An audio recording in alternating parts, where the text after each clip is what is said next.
اسلامی تاریخ میں ایک ایسی بھی شادی ہوئی ہے کہ جس میں دلہا بننے کی خواہش ہر بڑے صحابی کی تھی۔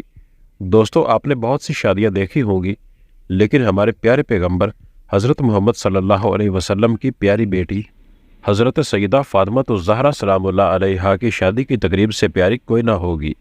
ایسی شادی کہ جس کے لیے حوروں اور فرشتوں نے بھی تیاریاں کی، اور سب سے مزے کی بات یہ ہے کہ اس شادی کے پیارے دلہا کو اللہ پاک نے خود نامزد کیا۔ خدا کی قسم، دنیا بھر میں ایسی کوئی شادی نہ گزری ہوگی۔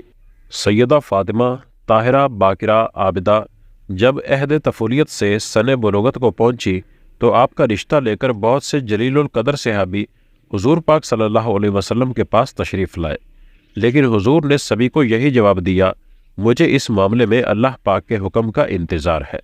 کچھ ماہ بعد حضرت عبد الرحمن بن عوف اور دیگر کچھ صحابہ کرام نے بھی شیر خدا حضرت علی کو مشورہ دیا کہ اے علی، اب آپ بھی جائیں، سب کو انکار ہو چکا ہے، لیکن جو آپ کی نسبت نبی پاک کے ساتھ ہے وہ کسی اور کی نہیں تھی۔ حضرت علی رضی اللہ تعالیٰ عنہ اللہ کے رسول صلی اللہ علیہ وسلم کی خدمت میں گئے کہ اتنی دیر میں اللہ کے محبوب نے فرمایا، اے علی، آج تمہارا آنا کیا فاطمہ کے رشتے کے لیے ہے؟ تو حضرت علی نظریں جھکا کر فرمانے لگے، جی یا رسول اللہ صلی اللہ علیہ وسلم۔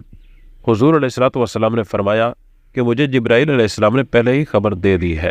آپ صلی اللہ علیہ وسلم نے ان کی درخواست قبول فرمائی اور ارشاد فرمایا کہ اے علی، گھریلو ضروریات کی کوئی چیز تمہارے پاس ہے جسے تم وسیلہ بناؤ؟ حضرت علی نے فرمایا، میرے پاس ایک تلوار، ایک اونٹ اور ایک ذرہ ہے۔ حضور علیہ السلام نے فرمایا، تلوار کی تمہیں ضرورت ہے، ہر وقت جہاد کے لیے تیار رہتے ہو، اور اونٹ تمہاری سواری کے لیے ہے، وہ بھی ضروری ہے۔ میں تیری طرف سے ذرہ پر اکتفا کرتا ہوں، اور اے علی، تجھے بشارت ہو کہ اللہ تعالیٰ نے تیرا اور فاطمہ کا نکاح آسمان میں باندھ دیا ہے۔ مجھے اللہ کی طرف سے یہ حکم ہوا ہے کہ میں بھی سب کے سامنے تمہارا اور فاطمہ کا نکاح پڑھا دوں۔ اس طرح رسول اللہ صلی اللہ علیہ وسلم نے حضرت علی کا نکاح پڑھا دیا۔ جب حضرت فاطمہ رضی اللہ تعالیٰ عنہا کی رخصتی کا وقت قریب آیا تو حضور علیہ السلام کے پاس تمام ازواج مطہرات جمع تھیں۔ انہوں نے حضور صلی اللہ علیہ وسلم کے ساتھ حسرت آمیز باتیں شروع کر دیں۔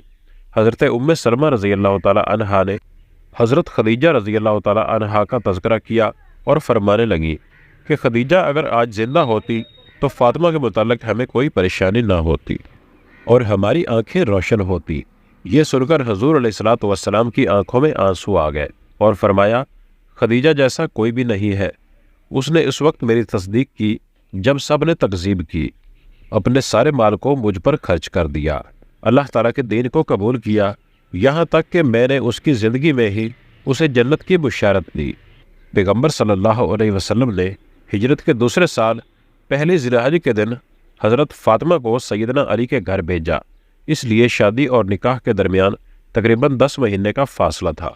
شاید نکاح کا صیغہ جلدی پڑنے کی وجہ یہ تھی کہ دوسرے رشتے مانگنے والے لوگوں کے لیے جواب واضح ہو جائے، اور شادی کی دیر کرنے کی وجہ یہ تھی کہ حضرت فاطمہ سلام اللہ علیہا جسمانی نشو و نما کے لحاظ سے بہتر ہو جائے۔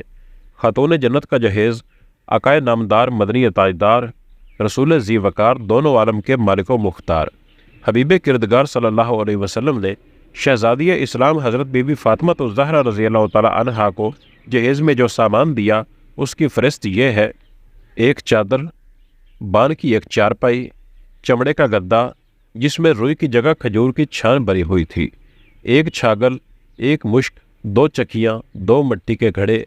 حضرت علی ام ایمن کے ساتھ حضور صلی اللہ علیہ وسلم کی خدمت میں حاضر ہوئے۔ حضرت علی فرماتے ہیں کہ حضور صلی اللہ علیہ وسلم نے مجھ سے پوچھا کہ کیا تم زوجہ کے ساتھ رہنا چاہتے ہو؟ میں نے عرض کی، جی یا رسول اللہ۔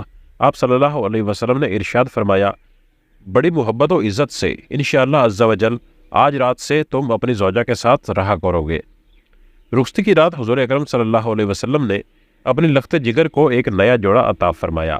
حضرت سیدنا علی المرتضیٰ حضرت سیدہ فاطمہ الزہرا سے محبت بری گفتگو کرنے لگے، یہاں تک کہ جب رات کا اندھیرا چھا گیا تو وہ رونے لگی۔ حضرت سیدنا علی المرتضیٰ نے پوچھا کہ اے تمام عورتوں کی سردار، کیا آپ خوش نہیں ہیں کہ میں آپ کا شوہر ہوں اور آپ میری بیوی ہیں؟ کہنے لگیں، میں کیوں کر راضی نہ ہوگی، آپ تو میری رضا بلکہ اس سے بھی بڑھ کر ہیں۔